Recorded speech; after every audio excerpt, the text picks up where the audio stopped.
which wasn't that common, except in big cities. But Cole was studying me like he didn't much care to talk about other people at the moment. I stared back. His county fair t-shirt was too small for him, and the date under the logo pinpointed the start of his growth spurt at 2 years earlier. Why had it taken me so long to notice? "It's hot as hell," Cole said, pulling at his shirt.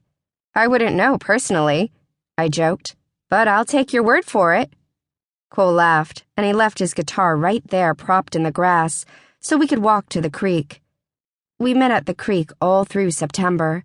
After school, weekends, we sunned ourselves on gravel bed islands and hoped the younger kids didn't watch us kissing. When the rainstorms finally came and the creek swelled, our islands disappeared, so we sat in Cole's barn instead. I missed the sound of the world rushing past us, the water surging over rocks. That spring, just after my 17th birthday, the government blew up the levees protecting southern Louisiana and let the area flood so that New Orleans wouldn't. The government had stopped footing the bill for relocating people after hurricanes had destroyed so much of Florida's coastline that they had to let Disney buy out the entire state. So, just before the levees blew, the mega corporations swooped into southern Louisiana to promote their new townships and evaluate everyone for sponsored relocation. Unlike all those poor people in China's floodplains, Google was never going to knock on their doors, offering to move them to drier parts.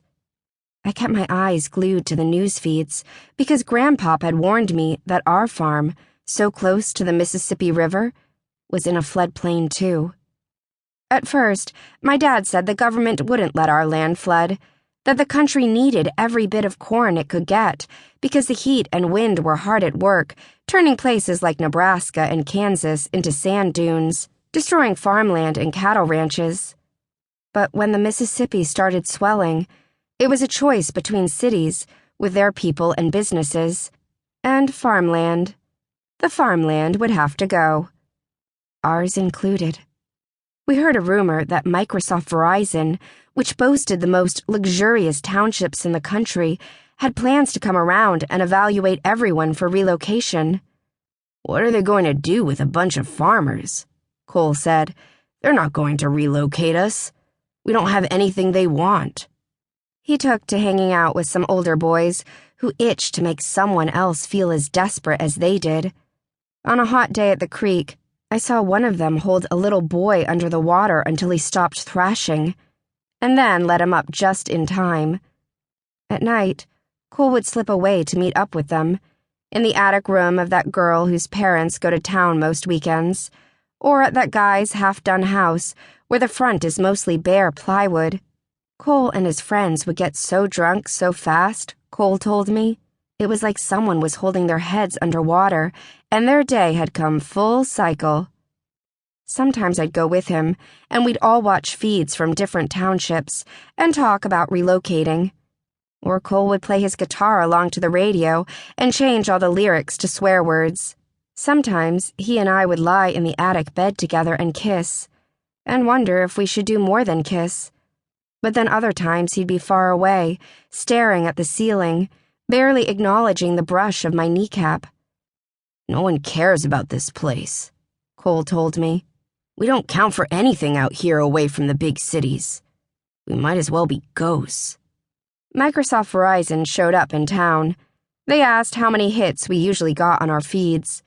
We had to tell them that we weren't blanketed with cameras like cities were, and that corn planting wasn't all that entertaining anyway. I mentioned Cole had a solo coming up at a Woodbury Prep choir competition. They weren't impressed. The Mississippi went on rising. Our days were numbered. Cole stopped playing his guitar for me. He started spending all his time with the older boys and forgot to tell me where they were going. Rare days I did run into him, he could hardly look me in the eye. I wasn't sure how to tell him that just because Microsoft Verizon saw reason to reject him didn't mean I felt the same.